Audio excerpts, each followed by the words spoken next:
Hello everyone, my name is Sandeep Khatri and I welcome you to my session on legal update। आज के legal update में हम discuss करने वाले हैं सुप्रीम कोर्ट की एक recent judgement on section 498A of IPC. अब वैसे तो लॉ स्टूडेंट्स तो ये इस बात का एक्सक्यूज ही नहीं ले सकते कि हमें 498A नहीं पता, बट इन केस अगर किसी को नहीं पता है तो ध्यान से सुनिएगा 498A बेसिकली है क्या। बहुत ही फेमस सेक्शन है जिसमें अगर हस्बैंड या उसके रिलेटिव्स वुमेन के ऊपर क्रुएलिटी करते हैं और वो क्रुएलिटी किसी भी तरीके की हो सकती है, दैट इज फिजिकल और मेंटल। फिजिकल में आ जाता है मारना पीटना, मेंटल में आ जाता है ताने मारना और परेशान करना, ठीक है। तो अगर इस तरह की क्रुएलिटी की जाती है तो हस्बैंड और उनके रिलेटिव्स के अगेंस्ट एक्शन लिया जा सकता है, ठीक है जी। अब क्या भारतीय न्याय संहिता में भी इस प्रोविजन को कैरी फॉरवर्ड किया गया है? Answer is yes. बस इतना सा फर्क है कि वहां पर दो सेक्शंस बन गए हैं, 85 एंड 86। 86 में क्रुएलिटी डिफाइंड है और 85 में आपका ऑफेंस। पहले ये दोनों ही चीजें 498A में एक ही सेक्शन में खत्म हो जाती थी। अब बात करते हैं कि इस पर्टिकुलर केस में हम 498A से रिलेटेड डिस्कस क्या करने वाले हैं। तो जब आप 498A पढ़ते हैं तो वहां पे स्पेसिफिकली लिखा हुआ है हस्बैंड, और हस्बैंड का मतलब सब जानते हैं, पति। और पति बनने के लिए शादी करनी पड़ती है। अब शादी वो चाहे आपके किसी भी रिलीजन में हो, as per to their personal law, ठीक है। जैसे हिंदू में as per to Hindu religion, मुस्लिम में मुस्लिम रिलीजन एंड सो ऑन, ठीक है। अब हस्बैंड के ऊपर तो 498A लगता है, लेकिन सवाल उठा कि क्या जो पर्सन लिव इन रिलेशनशिप में रह रहा है, जैसे कि मेट्रोपॉलिटन सिटीज में आपको बहुत नॉर्मली आजकल जो है लिव इन रिलेशनशिप्स में लोग रहते हुए दिख जाएंगे जो कि शादी नहीं करते हैं but as a husband and wife ही रहते हैं। तो जो लिव इन रिलेशनशिप में पर्सन रह रहा है, जो मैन है, अब वो हस्बैंड तो नहीं है, लेकिन क्या उसके अगेंस्ट भी 498A को यूज किया जा सकता है? यही डिस्कस करना है हमने आज के इस केस में। तो पहले जानेंगे फैक्ट्स ऑफ द केस, उसके बाद ट्रायल कोर्ट में क्या हुआ, फिर कर्नाटका हाई कोर्ट ने क्या कहा, और फाइनली सुप्रीम कोर्ट का क्या डिसीजन रहा और उनके रीजंस क्या थे इसको डिसाइड करने के। तो यही सब डिस्कस करेंगे आज के इस सेशन में। स्टार्ट करते हैं विदाउट वेस्टिंग अ सेकंड। आइए जी। As you can see the citation, Dr. Lokesh BH and others versus State of Karnataka and others 2026 Supreme Court। तो सबसे पहले फैक्ट्स जान लेते हैं। तो दो लोग यहाँ पे जो रिस्पोंडेंट हैं और डॉक्टर लोकेश जो हैं वो लिव इन रिलेशनशिप्स में रह रहे थे, ठीक है, और as a husband and wife रह रहे थे अराउंड 2010, विच मीन्स एक लंबे समय से वो जो है साथ में रह रहे थे। Where he held himself out to be her husband while concealing his prior existing marriage। जब वो लिव इन रिलेशनशिप्स में रह रहे थे तो डॉक्टर लोकेश ऑलरेडी मैरिड थे और उनके लिव इन पार्टनर को ये बात पता नहीं थी कि ये तो ऑलरेडी मैरिड है, तो उन्होंने इस बात को भी जो है छिपाया था। अब यहां पर जो कंप्लेनेंट है, जो लिव इन पार्टनर थी डॉक्टर लोकेश की, वो जो है एलिगेशंस लगाती है डॉक्टर लोकेश पर भी और उनके फैमिली मेंबर्स पर भी। किस चीज के लिए?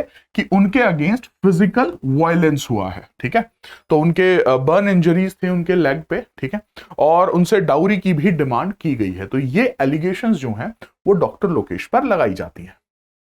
अब एफआईआर फाइल हो जाती है अंडर सेक्शन 498A आईपीसी और डीवी एक्ट के अंडर भी जो है वो सेक्शंस लग जाते हैं।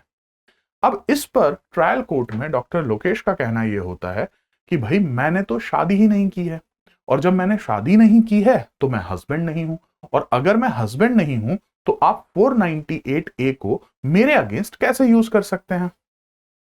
सो जो इशू रेज हुआ दैट वाज द इशू, ठीक है जी। अब यहां पे ट्रायल कोर्ट ने क्या कहा? ट्रायल कोर्ट ने कॉग्निजेंस ले लिया और मना कर दिया कि भाई हम इस बेसिस पे जो क्रिमिनल प्रोसीडिंग्स हैं उनको डिसमिस नहीं करेंगे कि just because you are not husband, तो फिर इस बेसिस पे आपकी जो है क्रिमिनल प्रोसीडिंग्स डिसमिस नहीं की जाएगी, हम आपके अगेंस्ट जो है वो प्रोसीडिंग्स चलाएंगे। तो अब इस पे डॉक्टर लोकेश ने जो है हाई कोर्ट को अप्रोच किया। आइए देखते हैं। तो इशू रेज हुआ कर्नाटका हाई कोर्ट में। कर्नाटका हाईकोर्ट में वो कैसे गए? सेक्शन 482 सीआरपीसी को यूज करते हुए, ठीक है। अब एज अ लॉ स्टूडेंट आपके टिप्स पे होने चाहिए कि 482 जब हम सीआरपीसी की बात करते हैं, that is the inherent powers of high court, तो कौन से 3 सर्कमस्टांसेस हैं जब इस पावर को यूज किया जा सकता है? Tell me in the comments, ठीक है। तो वो उसको क्वाश करने के लिए एफआईआर को और क्रिमिनल प्रोसीडिंग्स को जो है कि एफआईआर ही क्वाश हो जाए, और क्योंकि मैं तो हस्बैंड ही नहीं हूं तो एफआईआर क्वाश हो जानी चाहिए। अब देखते हैं कर्नाटका हाईकोर्ट क्या कहता है।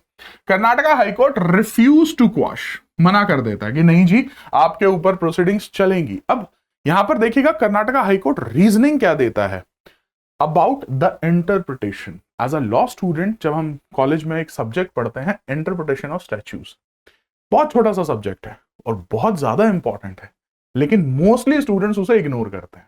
और बहुत ज्यादा तो मुझे याद है कि कॉम्पिटिटिव एग्जाम्स में भी सिलेबस में नहीं है। आई थिंक एक राजस्थान में शायद आता है या कहीं 1-2 जगह और आता हो, बट मेजॉरिटी ऑफ स्टेट्स या यूनियन टेरिटरी के जुडिशियल एग्जामिनेशन में या आईपीओ एग्जामिनेशन में आईओएस नहीं आता है। लेकिन minded, this is important for all the students कि अगर आपको लॉ में ही अपना करियर बनाना है तो आईओएस इंटरप्रिटेशन ऑफ स्टैट्यूज एक बहुत ही इंपॉर्टेंट सब्जेक्ट है, और उसकी इंपॉर्टेंस आपको इस जजमेंट में भी देखने को मिलेगी। यहां पे हाईकोर्ट क्या कहता है, अब देखो जैसे ही हम पढ़ते हैं, अब देखो 498A आपने कहीं से भी लॉ किया हो, नेशनल लॉ यूनिवर्सिटी से या किसी भी अदर यूनिवर्सिटी से आपने पढ़ा तो वही आईपीसी होगा, या अब आप पढ़ोगे तो वही बीएनएस पढ़ोगे। वहां पर क्या लिखा हुआ है सर? वहां पे तो हस्बैंड लिखा हुआ है। अब हस्बैंड का मतलब तो हम सबको पता है ना कौन होता है, पति। और पति बनने के लिए तो सर शादी करनी पड़ती है। तो अगर हम यहां पर स्ट्रिक्ट लिटरल इंटरप्रिटेशन लगा दें तो ये तो हस्बैंड के लिए क्वालिफाई ही नहीं करते।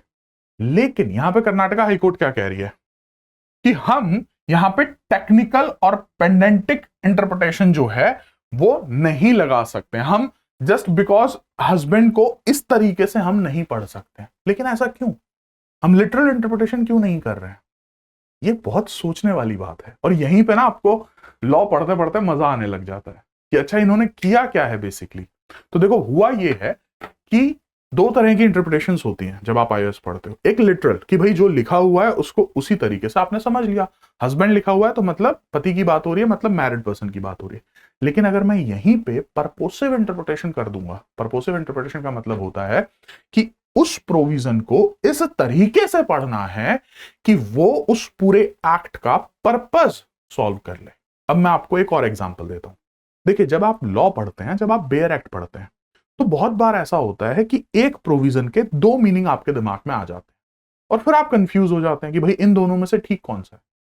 ठीक है, और ये बहुत बहुत कॉमन है, स्पेशली जो स्टूडेंट्स अभी कॉलेज में पढ़ रहे होंगे या रीसेंट ग्रेजुएट्स होंगे उनके साथ तो ये और ज्यादा होता है, क्योंकि आप लीगल लैंग्वेज को धीरे धीरे पढ़ रहे होते हैं, धीरे धीरे समझ रहे होते हैं। ठीक है, तो बहुत कॉमन होता है कि सर इसका तो ये भी मतलब निकाला जा सकता है, इसका ये भी मतलब निकाला जा सकता है। तो फिर वहां पर आपका काम आता है इंटरप्रिटेशन ऑफ स्टैट्यूज। तो हम यहां पर पर्पोसिव इंटरप्रिटेशन को जो है वो अप्लाई करेंगे, जिसका मतलब क्या है कि जो हमारे एक्ट के पर्पस को फुलफिल कर दे। अब जो हमने, चाहे हम बात कर लें बीएनएस की या हम बात कर लें आईपीसी की, इनको क्यों बनाया कि भाई अगर कोई इस चीज को हम ऑफेंस मानते हैं कि अगर कोई हस्बैंड या relatives of the husband, relative of the husband में आ जाएंगे आपके उनके फादर, मदर, सिस्टर, ब्रदर, ठीक है, एग्जांपल्स। तो अब अगर वो क्रुएलिटी करते हैं वुमेन के अगेंस्ट तो फिर उस पर 498A लगेगा। अब यहां पर ये हस्बैंड तो नहीं है, लेकिन रह तो रहे हैं ना एज अ हस्बैंड वाइफ, और क्या ये क्रुएलिटी कर रहे हैं या नहीं कर रहे हैं वो तो भाई जब प्रोसीडिंग चलेंगी तब पता लगेगा, एविडेंसेस आएंगे। जो लिव इन पार्टनर है वो अपने एविडेंसेस देगी, हस्बैंड जो लिव इन जो डॉक्टर लोकेश वो अपने एविडेंसेस देंगे, वो तो ट्रायल के दौरान पता लगेगा। लेकिन क्या हम यहीं पर रिजेक्ट कर दें सिर्फ इसलिए क्योंकि इन्होंने शादी नहीं की थी? तो ये है पर्पोसिव इंटरप्रिटेशन, विच मींस कि जो पर्पस ऑफ द एक्ट है हमें उसको फुलफिल करवाना है। तो इन शॉर्ट यहां पर कर्नाटका हाईकोर्ट ने रिफ्यूज कर दिया।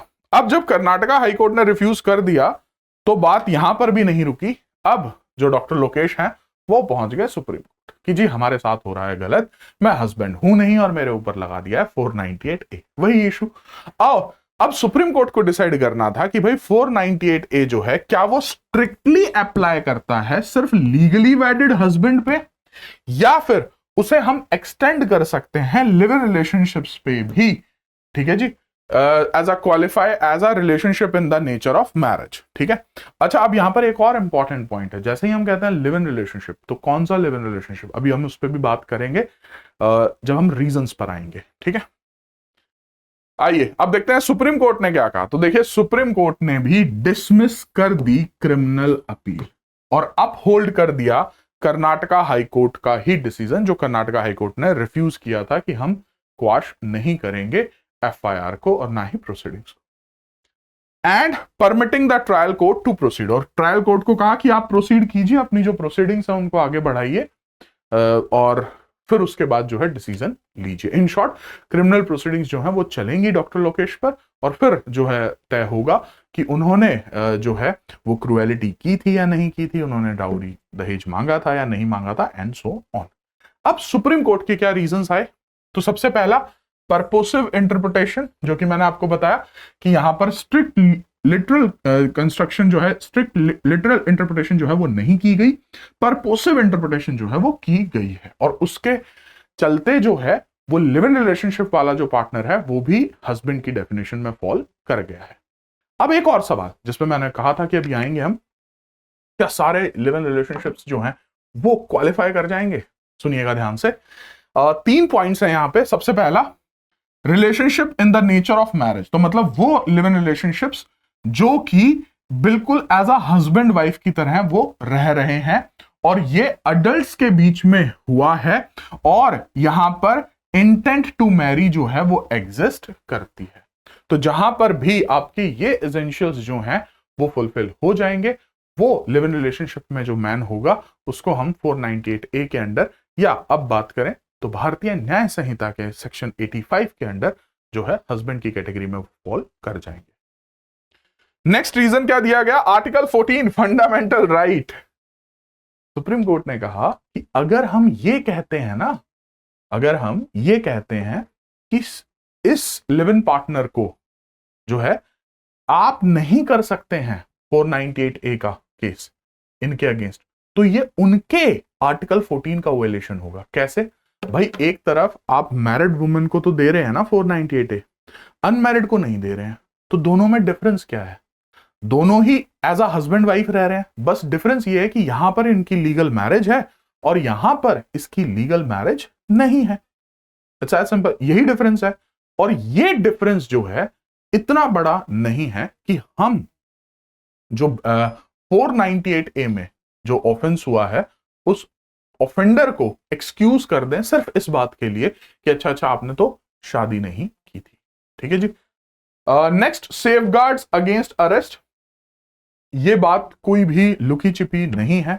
There are an number of judgements from the high court and supreme court as well जहां पे लीगल टेररिज्म जैसी टर्म भी यूज की गई है 498A के लिए। इसमें आई थिंक और उसके पीछे रीजन ये है कि जब भी हस्बैंड वाइफ के बीच में कोई भी इश्यूज क्रिएट होते हैं तो वाइफ जो है ज्यादातर केसेस में जो है वो झूठा केस जो है हस्बैंड के ऊपर लगा देती है कि भाई आपने तो जो है क्रुएलिटी की है, जबकि मुद्दा शायद कुछ और ही होता है।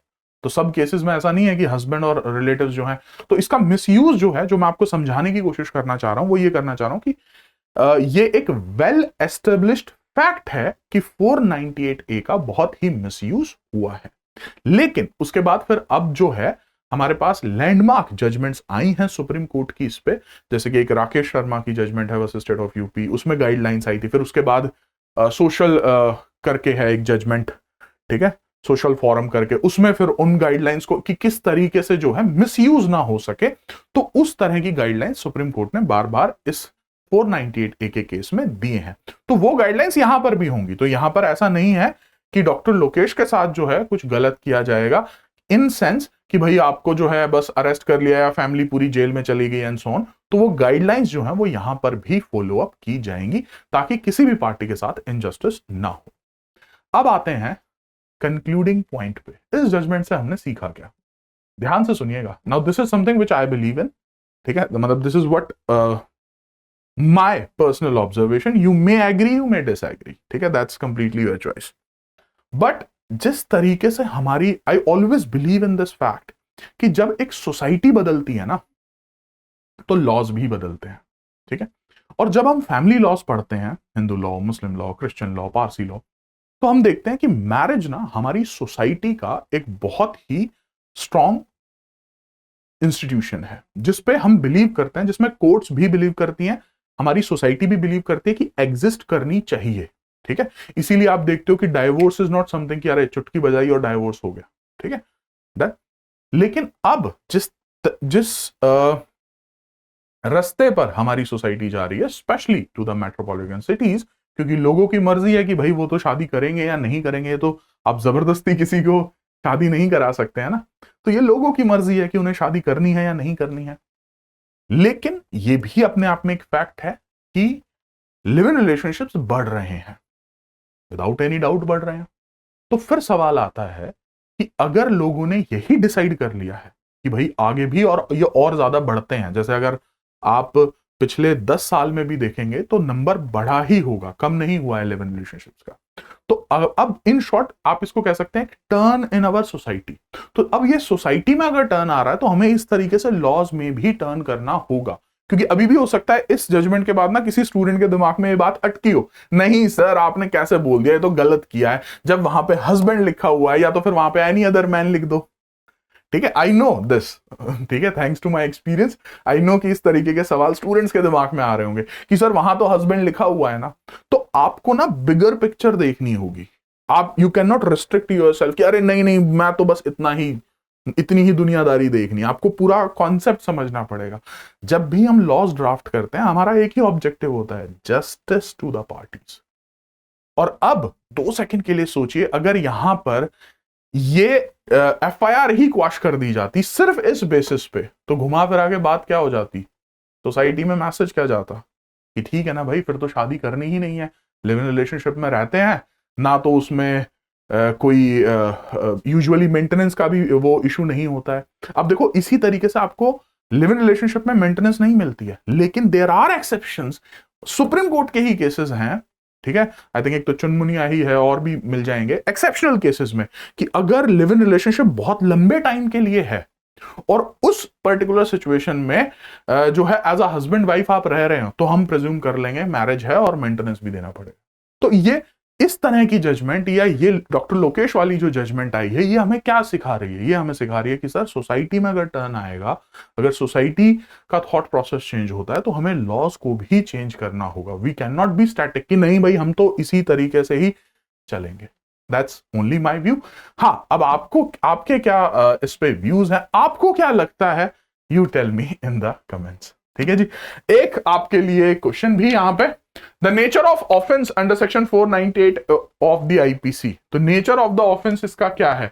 क्या ये कॉग्निजेबल है, नॉन कॉग्निजेबल है, बेलेबल है, नॉन बेलेबल है? Tell me in the comments. ठीक है जी, तो आज के लिए इतना ही, मिलते हैं नेक्स्ट सेशन में ऑफ लीगल अपडेट। तब तक के लिए thank you very much, good bye, take care, and yes it's time to से